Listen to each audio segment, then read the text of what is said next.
But it's just about 35. So if the bell rings a little bit, it'll be like maybe a minute left. If you really need to go, you can go. But otherwise, hopefully you can make it to about that time. This is 15 Reasons Not to Be in the Play. Let's quickly introduce Selma DeMont, the soft little girl who has miraculously directed this weird group of kids. And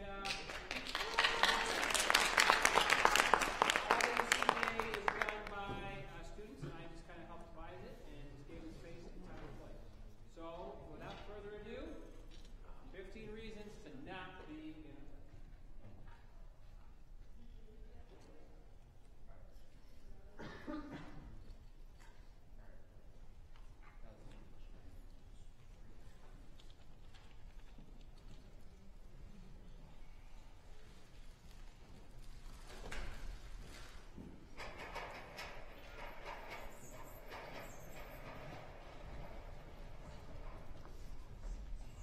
We are not here to put on a play. If you came to see a play, it sucks being you. We believe that putting on a play is a bad idea. A horrible idea. A rotten idea. A putrid, stinky, slimy, and greenish liquid oozing. You'd rather kiss your brother full in the mouth than deal with this idea. We aren't going to do it. Period. So don't ask. Don't plead. And whatever you do, don't beg. It makes us sick. But we're out here, and you may wonder why. We're out here with a message. We're out here with a warning. We're out here to teach you 15 reasons not to be in a play. Reason number 1.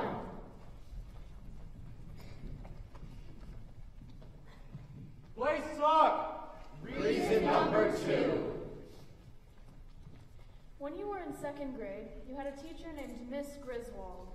She was older than God and smelled like stale coffee and gym socks. Every morning when she came in, she said, Now students, pay close attention. Focus, focus, focus is the key to success. She invented amazing methods of torture using construction paper and popsicle sticks. She turned perfectly normal questions into sadistic games of chance that you would always lose. Miss Griswold, can I go to the bathroom? I don't know. May you? What? May you go to the bathroom? That's what I'm asking, can I? I'm assuming that you can, but I don't yet know if you may. Miss Griswold, I really have to go. Then you can go. Thank you. But you may not go until I have given permission. You just did!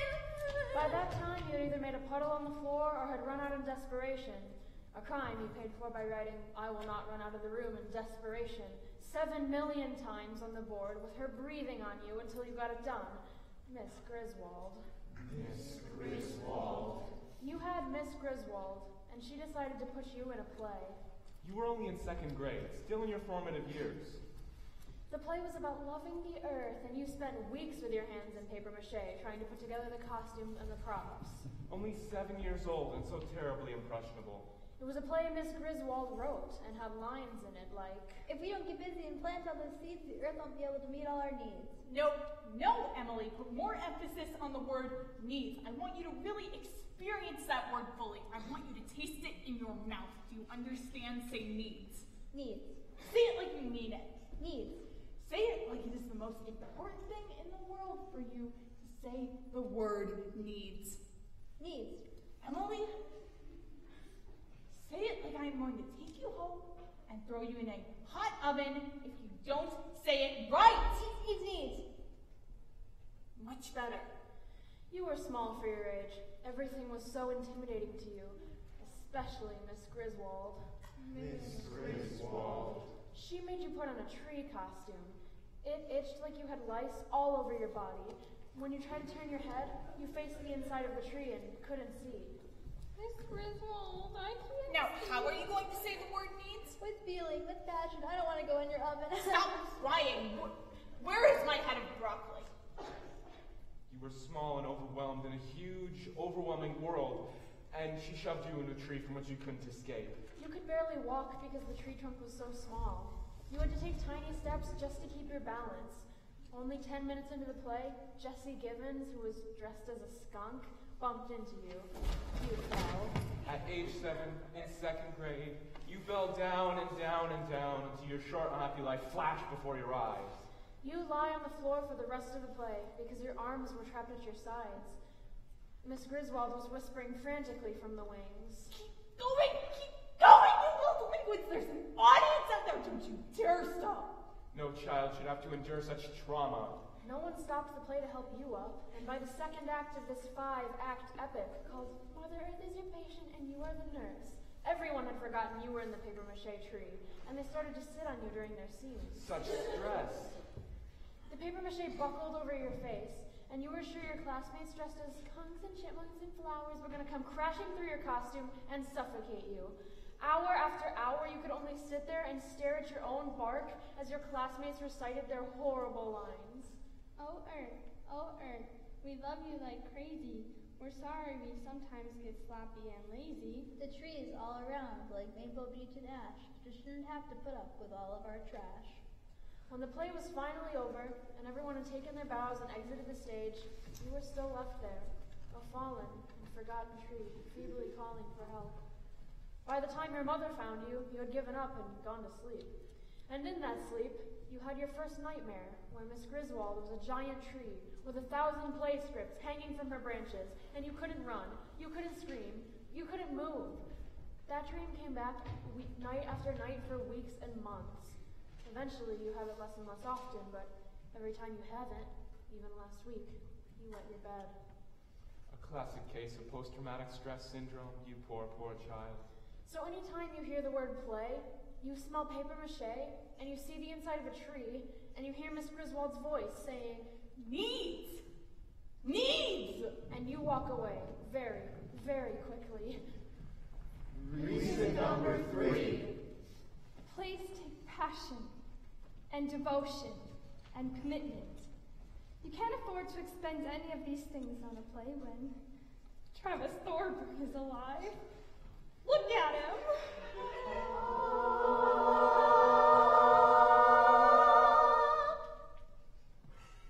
All passion, all devotion, all commitment must be directed at him and him alone. Listen, Travis Thorburn is your everything. He is your sun and your moon and your breakfast cereal. He is your daydreams and your night dreams. He is the taste of toothpaste. He is the cool breeze in your face. Every breath you take in should be exhaled with but a single purpose: to say the name Travis. Travis, Travis, Travis. Every thought you form should have but a single intention: to visualize Travis. I think I see him. He looks like a great silver cloud hanging in the sky, the sun streaming through him. He looks like an enormous plate of lasagna, bubbling with cheese. Like a Greek statue. Like a Roman Colosseum. Like a ticket to the Super Bowl. Like Travis Thorburn. Travis! Do you know what some people do at the end of a play? They bring flowers to the performers. Here you go, sweetie. Nice job. That is a crime, a sin, an act of utter blasphemy, because all flowers grown in this world are grown to be strewn at the feet of one person, and one person only. Travis Thorburn. With Travis Thorburn in the world, can you take time to think about a play, practice through a play, memorize through a play, be in a play? Hell no! How can you even consider it? Look at him. Behold, the great Travis. What more can you do than try not to faint when he walks into a room? And if he should ever say to you, Get lost, I have a girlfriend. what more can you do than feel your aching heart burst into a billion bloody pieces? What more can you do than just lay down and die? Reason number 4. So the play might have a part where you're supposed to hold hands with the person next to you. And the person next to you might have these ward-like things on their fingers. And you'll feel them as you're holding hands with them. And you'll be thinking that the whole time you're holding hands with them, the ward-like things on their fingers feel like a toad. And you'll start thinking that the ward-like things might be contagious. And so you'll start imagining yourself covered with these ward-like things from head to toe. I mean, every part of your body, including your face, and your elbows, and even your navel. And you'll practically puke. really isn't worth the risk. Reason number 5. Because rehearsals and performances will keep you from checking your phone and email on a regular basis. This is very dangerous, because yeah, most of what you get are meaningless bits of gossip and Viagra ads, but you never know that one phone call, the one email, the one message that will completely change your life. Okay, so it's never happened to you before or anyone you actually know, but that doesn't matter. It could happen.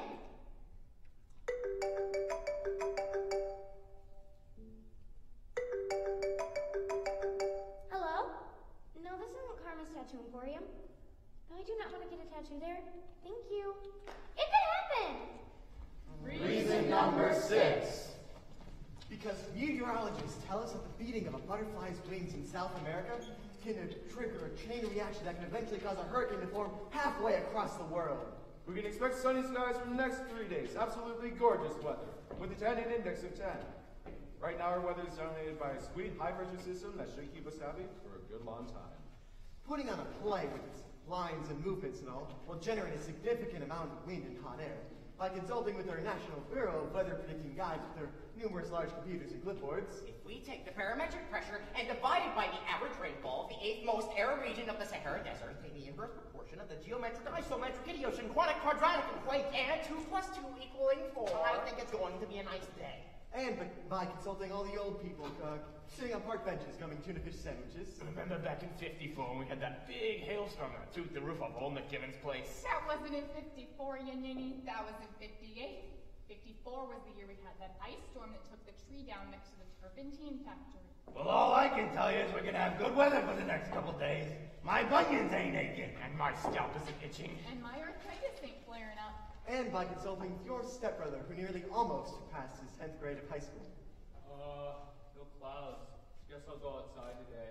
By consulting all these expert opinions on the weather, you can see the kind of disastrous weather that putting on a play will trigger.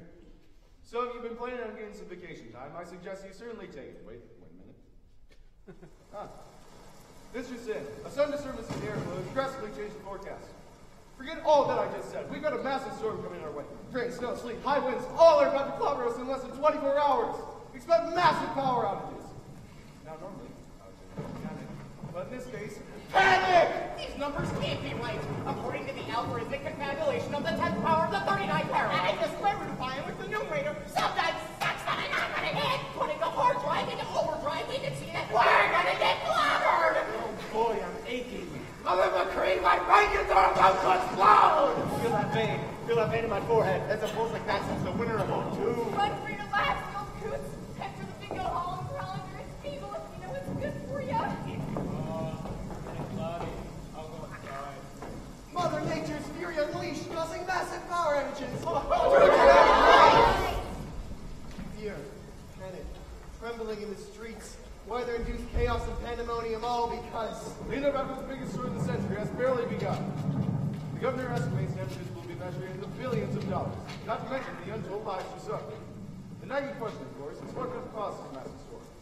We have here next in the field Reed Brown, who recently almost passed his 10th year of high school. Reed, to what do you attribute this disaster? Someone put on a play. Reason number 7. Play suck! Reason number 8.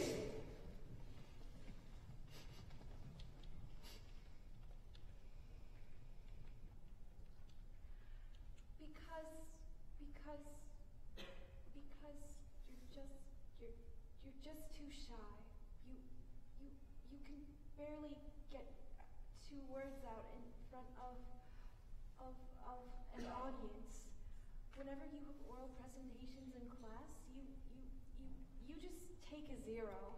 If somebody tries to force you, you start to cry. A play? Oh, no. You're painfully shy. That would kill you. You would just die of embarrassment, standing there, staring out at those lights, knowing that people are judging you, judging what you're wearing, what you're saying, the way you're standing. I mean, you'd be mortified. It's a completely unreasonable request to ask you to be in a play. You're shy, remember? hands freezing, armpits dripping, knees knocking, head pounding shy. Is that a problem? Is it? Just because you're shy, can't you just stay in a corner and be that way? Or does this society absolutely require that, no matter how traumatic it may be, you have to get up on stage and do whatever some script requires? You're shy, darn it. Shy, shy, shy. So what? If the script says, sing the ABCs like an opera star, are you just supposed to go ahead and start singing away? A, B, C, D, E, F, G. No, that's way too much to ask of a shy person. I am telling you. So, if the script should require that you grab some strange guy and hold him close to you as if he's your favorite teddy bear, if it commands for you to stroke his hair and grab his shirt as if you can't live without him, are you supposed to just go ahead and do that? No! If the script calls for you to kiss him passionately... No, I am saving myself. You see? He's too shy for that, and so are you. You can't be in a play, and you can't sing opera, and you can't grope some guy, and you just can't possibly make a fool of yourself in front of a crowd full of people because you're just way too amazingly, incredibly, pitifully... shy. Reason number 9. Because your mother wrote you a note that said Mavis is allergic to plays. If she is in one, she will begin to break out in hives. Her legs will begin to swell to 5 times their original size, and she will begin to sneeze uncontrollably. Please excuse her. Reason number 10. Because you'll get all done with the play. You'll be in it, and you think you did a good job. You'll be feeling okay about everything, thinking, hey, that wasn't so bad. You'll go out with the cats to get some pizza afterwards, and hang around with them and talk about how it went, and pretty much everybody will agree that the whole thing was a kick. Then you'll go home, walk in the door, and have this conversation with your mother. Hi. Well, you're home. I'm home. You took a bit longer than I thought you would. Pizza took a long time. You had pizza? Yeah. I hope you didn't have any pepperoni. Yeah. Yeah, what? Did you? I don't remember. If you say you don't remember it, that means you went ahead and had the pepperoni, which always gives you the gas. Okay, so I had pepperoni. I'll try not to get the gas. Like you can help it. You'll just bottle it up in your sleep. Okay, I'll close the door. Like that will help. You'll just bottle it up all night, and when I open the door in the morning, I'll be killed. It's not that bad. I told you not to eat the pepperoni. Promise me you'll never eat the pepperoni. It's not good for your system. I promise. So how did you like the play? Oh, it was good. How did I do? You just fine. And? And what? You might as well go ahead and say it. Say what? Say what you didn't like about it. What you didn't like about my performance. I didn't say I didn't like anything about it. I said it was good. I said you were fine. What's wrong with being good and fine? Your good and fine always has a but attached to it. So go ahead and tell me. Why does there have to be a but? I don't know why there has to be a but there's always a but, and you can't stand not to tell me about it. So if you don't tell me now, you'll probably come in at 1 in the morning and wake me up to tell me, or you'll decide to tell me just as I'm walking out the door to go someplace important. So go ahead and tell me now. Well, maybe Miss Smart Alec. I don't have a but this time. Oh, now I know you do. If you try to deny it, it's big. Oh, really? Yes, really. A majorly huge butt is now hanging in the air above us. Well, you'll just have to hang, because I don't have one. Uh-huh. That's right. The play was good. It was. I was good. You were. Great. I feel good about myself then. I'm glad you came. Thanks for coming, Mom. I'm going to bed. There was one thing. I knew it. I didn't say but. There was one thing is the same as but. It is not. It is so.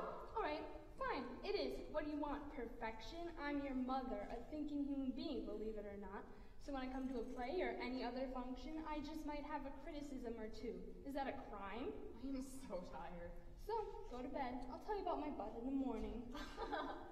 No, I'm fine. Just like I was in the play, fine. Except there was at least one little problem with it, wasn't there? Wasn't there? Well, no. You go to bed. Let me help you, Mother. Repeat after me. I liked the play. I liked the play. I liked your performance. I liked your performance. But, Now fill in the blank, I'm listening. well, there are a few things, actually. Oh, goody. And then you will be up until 2:30 in the morning, listening to the woman take that good feeling you had and twist it like a dirty Kleenex until you never want to hear the word play again. Reason number 11. Play suck! Jake! That was the reason for number 1 and 7. Could you tell us anything more? Yeah, play suck a lot. Could you be more specific? Oh, you want me to be more specific? All right, I'll be more specific. Plays suck because they're full of... Oh. This monologue is reviewed by the National Monologue Association and found unfit for adolescent consumption. So you can take all your plays and shove them... If you would like to read the full version of Jake's monologues, find it on the net at www.playsuck.com. And that's why plays suck!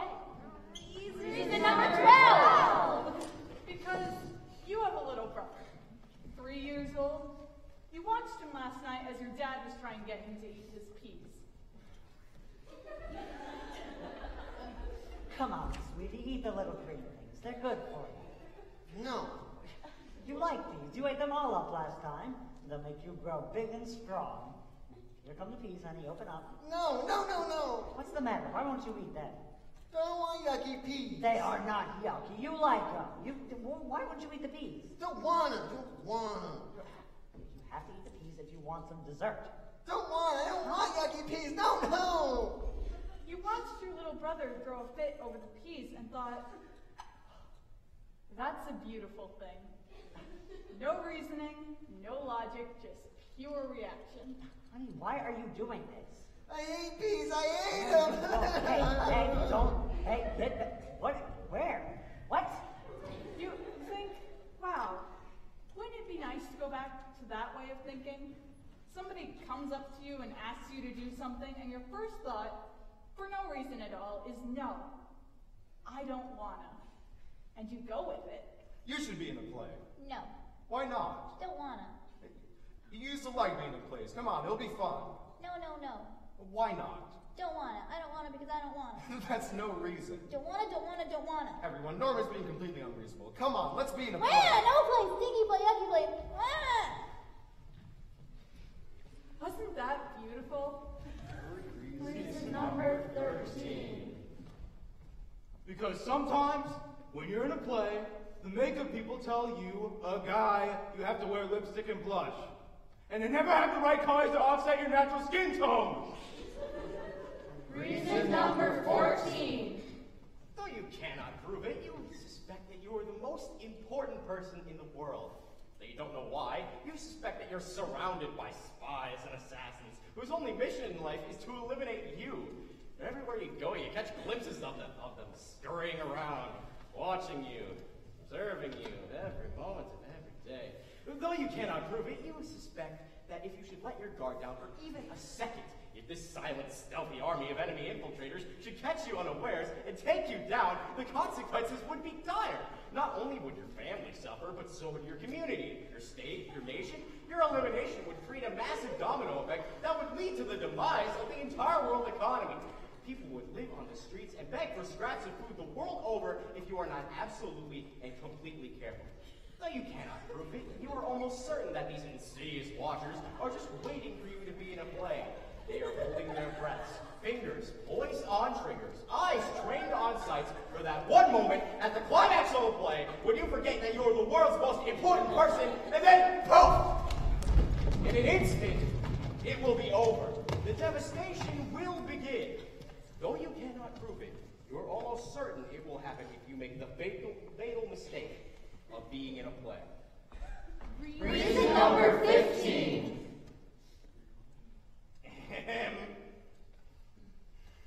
Go. I don't have number 15. She has it. I do not. You said you had it. You're insane. I never said I had number 15. Who said I had 15? Wait. I've got it. Great, all right. Reason number 15. Because there might be a part in the play where you have to hold hands with the person next to you. No. And- No. We already did that one. You can't do repeats. We did? Yeah, Rob did it. Oh, we did, didn't we? Oops, sorry. Harold. What happened to it? Somebody's got to have number 15. Hey, everyone, look around. Reason number 15's got to be around here someplace. Not there. No, not there. Anything? No. Wait a minute. Why do we have to have 15?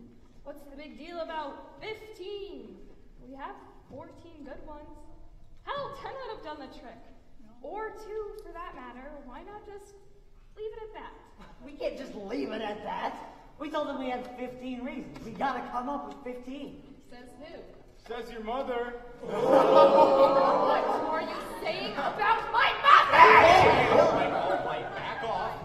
Look, we don't have to panic. We just have to come up with the 15th reason. Hey, he's right. We promised it. We should deliver. Now, who saw it last? Play suck! Jake! You can't do that one again either. Why not? I did it before, and they still It suck! was cheating before, and it's worse cheating now. Whatever. All right, look, we obviously lost it, but we can come up with something. Come on, think. Reason number 15 why not to be in a play. Because of the piranhas. Yes. What about the piranhas? Well, because they have fun. Okay, I do. And? Well, yes, and because they are fighting little people. Keep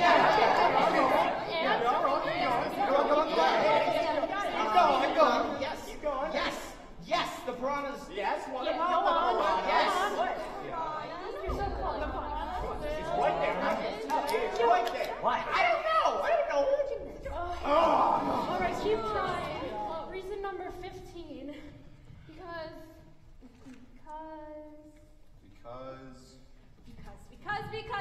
Because of the wonderful things he does. We're off to see The wonderful Wizard of Oz! Whoa! Still got it! Whoa! Yeah! Sorry. I love that musical. Can we please concentrate? Because plays are ordinary. Well, that sounds like reason number 15 to me. Go on. I mean, everybody does it at one point or another. I hear you. Whether it's kindergarten or second grade or high school, someone gets to try it, right? That's right. Yeah, but so all of us. So if everyone's doing it, why should you? Yeah. Now you're cooking. You're an individual. Sing it out now. You are not a sheep for the herding. No, that's right. You make your own choices, don't you? You got that right. So when somebody says, hey, be in this play, you just say no. No! That's right. No. Why? I'll tell you why. Because plays are ordinary. Story, character, setting, lights, all of that is old. Old as the hills, baby. All of that is dead. Better than my uncle's canary. He died last year. You want new. You want exciting. You try getting up in front of an audience and telling them, we're not putting on a play. In fact, we're going to spend the next half hour telling you why we're not putting on a play. And you, my friends, you're going to have to love it. Did they? Did they what? Love it? Should we ask? Oh, no. Let's just bow, and if they clap, we'll figure they loved it. Wait. What? After we bow and after they clap, what then? Oh, then we leave. What's the matter? Well, I guess I just thought of another reason. Oh, no, you can't do that. It's too late. Hey, let her talk. Just let her talk. Hey, back off. Let her talk. Let her talk. Because if you're in a play, you'll go through the whole thing and you'll be near the end. You'll be in, like, the last scene and you realize, hey, I like this. With the lights on bright and the audience sitting out there and the actors up on stage with you, you realize that it isn't so bad. It isn't bad at all. In fact, you realize that for the whole time you've been in the play, you felt this kind of a sort of aliveness that you just haven't ever felt before. You tell yourself you're crazy, you're out of your mind, you'll fight it. When you look at that bulletin board and you see the next audition notice, you think, oh, no, no way. But it'll eat at you, and the next thing you know, you'll be in another play, and another one will barely be over before you feel an itch to be in the next. You'll be addicted. And everyone knows that addiction is definitely not a good thing, so don't do it. Okay. What's the matter now? Well, before we had 14 reasons, and that was a problem, but well, since Gene added her bit, now we have 16. That's fine. Better too many than too few, I say. Well, that's not fine. Our play is called 15 Reasons Not to Be in a Play. Not 14, not 16, 15 reasons. Okay, jeez. Don't pull a gasket. We'll figure it out. Somehow. How? Somehow. For not being in a play, we spent a lot of time out here, and I'm sick of it. Then solve the problem. We can't reprint the programs. Not 16, 15 reasons. All right already. Sheesh. I calculate the last 2 reasons were only half reasons. What? They were half reasons. How do you figure? Because if they were not half reasons, we may be out here for the next 3 hours trying to figure out how to subtract a reason or start the whole thing over, tear up their programs and handwrite new ones, or turn back time. And since you yourself said you're sick of being out here, I calculate the last 2 reasons were only half reasons. Got me? Yeah, I can buy that. Everyone, those last 2 reasons were half reasons. All in favor? Aye. Opposed? And since 2 halves make 1, ladies and gentlemen, and since we were at 14 reasons before this whole problem arose, and since 14 plus 1 does indeed equal 15, you have just witnessed 15 reasons